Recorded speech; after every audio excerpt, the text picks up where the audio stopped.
Okay, we are now in episode 34 on page 99 of our book. We left 33 and we had some history about how Beowulf was took the throne of Beowulf. Realized the dragon was already attacked, he has destroyed Wheatland, and we moved on from there. But Beowulf remembered how his king had been killed. As soon as he could, he let the last of the Swedish rebels, soldiers in gold, help him to a bitter battle across the wide sea, where victory and revenge and the Swedish throne were won, and O'Neill was slain.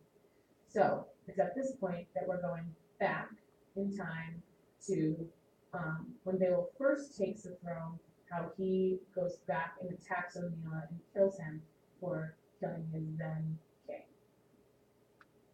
So Edgethill's son survived.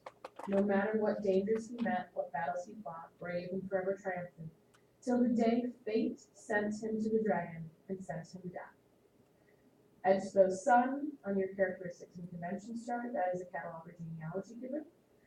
You can also talk about fate on your theme tracker. Fate is a pagan idea. So on your theme tracker, lines 2396 through 2399, you can talk about how fate has sent him to the dragon, which will in turn send him to death. A dozen warriors walked with their angry king, and when he was brought to the beast, Beowulf knew by then what had woken the monster and enraged him. The cup had come to him, traveled from dragon slave to master to king, and the slave was their guide, had begun the beast's affliction, and now, afraid of both beast and men, was forced to lead them to the monster's hidden home. So Beowulf was able to figure out where the dragon is because the slave's master sends the slave to Beowulf, says, you need to tell him what you did, show him the jeweled cup, and the slave then brings Beowulf and warriors to the tower where the dragon lives. He showed them the huge stone set deep in the ground, with the sea beating on the rocks close by. Beowulf stared, listening to the stories of the gold and riches deep inside. Hidden but wakeful now, the dragon waited, ready to greet him. Gold and hammered armor have been buried in pleasanter places. The battle-brave king rested on the shore, while his soldiers wished him well, urged him on. Battle-brave king.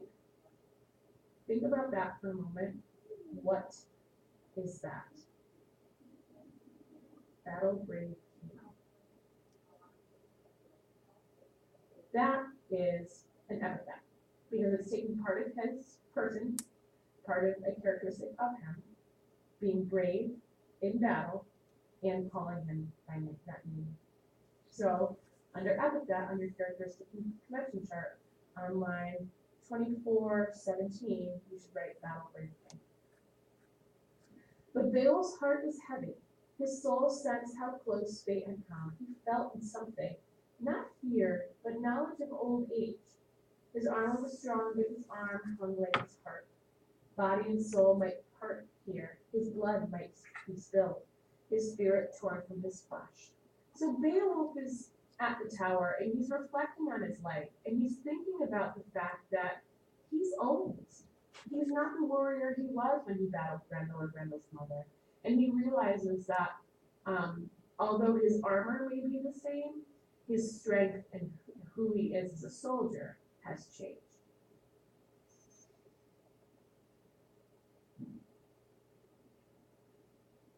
Then he spoke. My early days were full of war, and I survived it all. I can remember everything. I was 7 years old when Hrethel opened his home and his heart for me, when my king and lord took me from my father and kept me, taught me, gave me gold and pleasure, glad that I sat at his knee. And he never loved me less than any of his sons, Herbald the oldest of all, or Halfson or Hygelac my lord. Herbald died a horrible death, killed while hunting. Halfson, his brother, stretched his horn-tipped bow, sent an arrow flying, but missed his mark, and hit Herbald instead. Found him with a bloody point and pierced him through. So we're getting a little bit of backstory about Beowulf.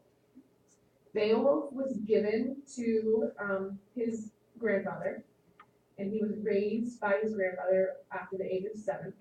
And he and Higelac, although uncle and nephew, were really treated more like brothers, okay? And he's also telling us about the lineage or the way that Higelac now becomes king. There's a story of Hrethel. Hrethel was the king of the Geats, Higelac's father, Beowulf's grandfather, and his sons. One son killed the other, unfortunately, while hunting. So we're going to hear a little bit more about Hrethel, as well as his sons Herbald and Haxon.